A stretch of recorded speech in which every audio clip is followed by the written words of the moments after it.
huli na unta ni siya. Anong gi-allow man sa government nga butangan diha og business park kanang bus terminal.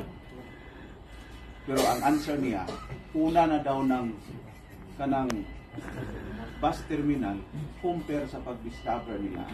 And that is why I give this $1. It's up to you. But kataman is always follow instructions. Always follow instruction. If we can afford to buy something for $1, one water, one CR, I think it's nice also to give something, right? Don't forget that. Because we are pastors. We are leaders.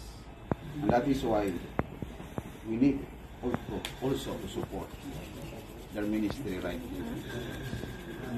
Amen. I'd like to share to you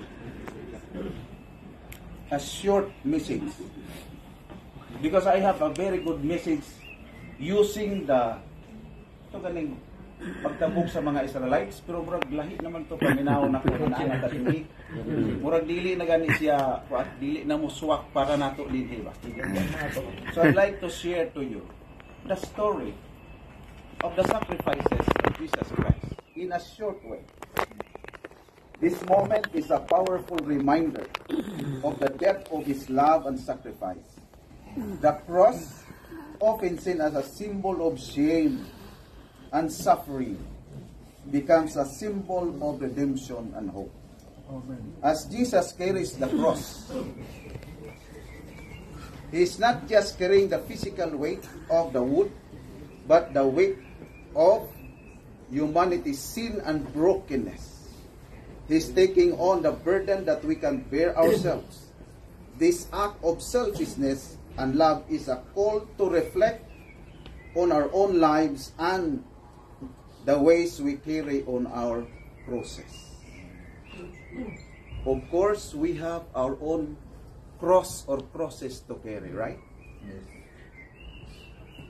Just as Jesus finds strength in His faith and purpose, we too can find strength in our struggles.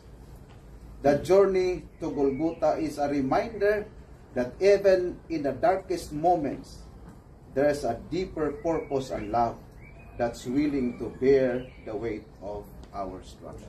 Amen. May I ask you, what are our individual cross to carry? Number one, as a pastor, I do not know if you believe on me, the cross of carrying ourselves, our selfishness, our insecurities, our obsessions. This is hard to carry, brothers and sisters. Look at yourself now. Evaluate yourselves now.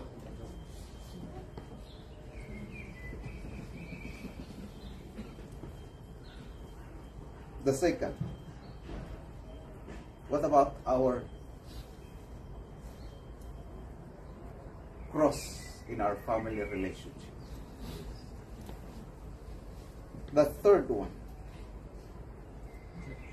our ministry, our finances.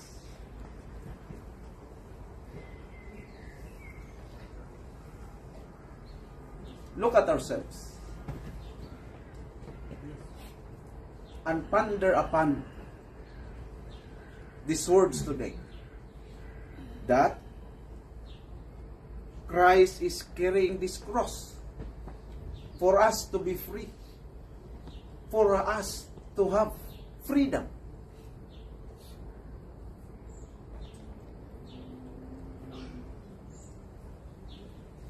What are your cross to carry right now? You know, I believe some of you, maybe, I was looking when we are passing right there nga nagay mga station. Natoy 1, 2, asa nito ko to? 14 14 stations. stations. Pero wala na to gidiwas. Siguro, ang uban na to, no, napatas sa ikapito, kung 14 to, napatas tunga-tunga sa atong ipang-carry karon nga mga cross. If I have enough time, I have really to emphasize this one. Because this is very important to know our own crosses to carry. And that is why, this morning, since we are here in this place, naata diri nga lugar nga gikonsider nga balaan sa tibuok nga kalibutan. Atong dadon kini nga ato ang mga gipangpasan nga gipanghambin-hambin nga mga cross sa atong kaugalingon. Kabalaw mo unsay cross nga akong gipasan-pasan. Wala gyud no. Hapit na. Pero sa tinud anay lang, kanang church sa SPC, maog yun na akong ginapasa. Together with our president, please pray for us that this church will be materialized not long from now. If you have concern this morning, if you have burdens or your cross to carry, ang inyong unahuna na pa mo sa ika-7 o ika-8 o ika-9 nga station sa inyong pag-struggle ani, we can look for a place or we can look for a partner for us to pray each other. I am requesting each one to please look for your partner and have a special prayer. Please include us.